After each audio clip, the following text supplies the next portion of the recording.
Some of Oaktree's top global credit experts recently came together to discuss finding relative value in today's markets. There were no easy answers, but some straightforward advice. It's time to dig deeper. Here's a look at the discussion. 2020 was an extraordinary time to invest in credit markets. And while many asset classes have fully or near fully recovered from their lows, we see pockets of relative value. Well, yeah. So you have a market. If you looked at the depths of COVID, the strategists were expecting double-digit default rates. They eventually, because of the liquidity injection of the Fed, lowered that to about 5% for 2020, which is roughly where it came out. But today, most people are saying, it's going to be no more than 2%. And I think it's a reasonable expectation because you've had a few things happen. You've had a lot of fallen angels come into our market. Those are much higher quality. The really risky stuff defaulted away. And, quite simply, a lot of companies don't tend to default when they're sitting on a year's worth of liquidity. So all these companies that raised liquidity for COVID still have that cash. And so that's going to be a pretty powerful buffer.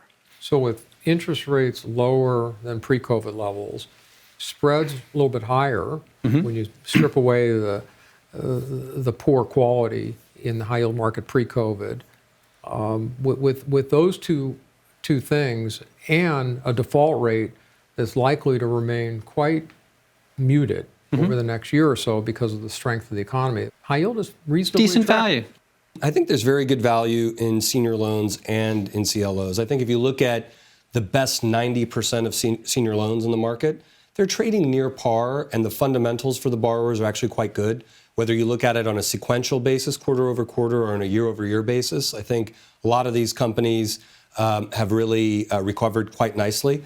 I think the other point I would bring up about the senior loan market in comparison to the high yield market is that a greater degree of the borrowers are backed by leveraged buyout sponsors that have written very large checks to these businesses in the last few years and have been quite supportive of these businesses through the pandemic. We don't think that there's tons of price appreciation left in the senior loan market, but there is an opportunity to earn a nice floating rate return and income in that asset class. The technicals supporting senior loans are quite strong, as you might expect, because it's a floating rate asset class. So investors that are worried about rates rising want senior loans because they're floating rate. In addition, a second order impact are CLOs. Because CLOs typically are also a floating rate asset class, there's a lot of demand for CLO tranches. And the investment grade part of it's very, very strong, with a lot of CLO issuance during the first quarter.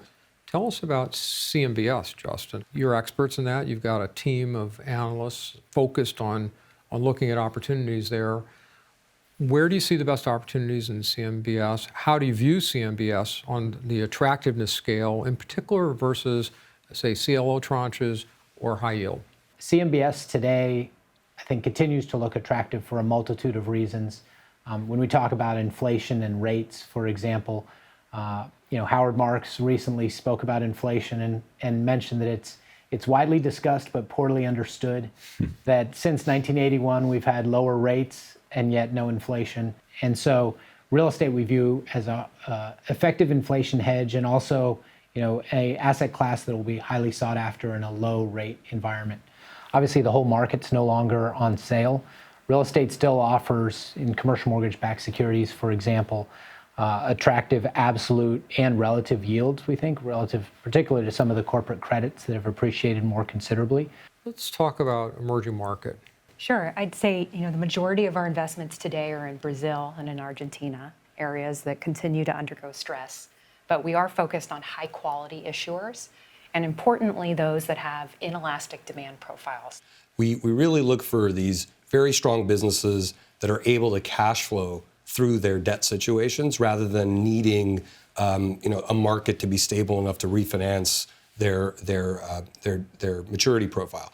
We are not investors broadly across all emerging markets. We really look at certain sectors, certain businesses, and certain geographies that meet this more opportunistic orientation in investing in emerging markets debt rather than an index-driven approach.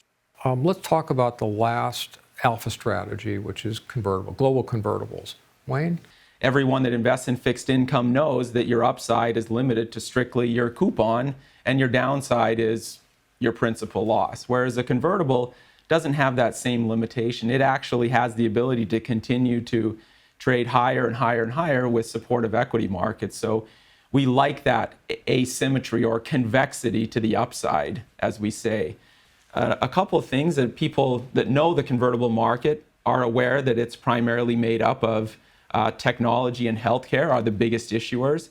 But within there, there's a little bit of a difference between those companies relative to the technology and healthcare you may see in a high yield portfolio. It's an important distinction because if you look at the healthcare and technology businesses that find themselves in high yield or in senior loans, they tend to be high cash flowing, leverage buyout, targeted companies. So in healthcare, it's usually healthcare services that you find in the senior loan market.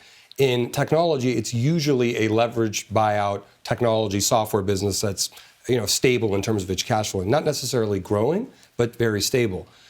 In the convertible market, these are public companies, public equities that are issuing convertibles, and they tend to be high growth on the technology side and very, very large, in excess of what a typical leverage buyout would be. And then in the life sciences space, these are actually true cutting edge technology businesses in life sciences, coming up with life-saving and life-changing therapeutics. You don't really see that in senior loans or in high yield because these businesses tend to be highly exploratory in nature and not necessarily conducive to a highly levered transaction. Armin, you're head of performing credit. What do you see as the biggest risk generally in performing credit? So I think the biggest risk in the markets is being lulled to sleep that everything is going to be just fine. I think 9 months ago the biggest risk was reopening. Is it going to happen? Is the pace of deployment of the vaccines globally going to be uneven, or is it going to falter? And I think today, notwithstanding a few developing markets or developing economies, the vaccine has been largely effective. I think the pace of deployment's been pretty strong. And so I think at this point, people are thinking it's off to the races, and with all of the stimulus that is planned, that it makes sense that asset prices and inflation and all of the positive attributes of having such support are not going to result in anything negative for our economy or our society. When I think of the market today, I see two combating forces going on in the market. On the one side, you've got governments and central banks around the globe basically trying to force us from here to herd immunity, and certainly with the resources to do that. But on the other side, you have valuations, which in many cases are pricing in a straight line from here to there, and nothing really ever goes in a straight line in our business. And so it's become quite clear to me that to navigate this environment, it's vitally important you have a broad canvas of things to choose from. Thanks for joining. For more in-depth takeaways from this event, please read our latest Insights publication at oaktreecapital.com/insights.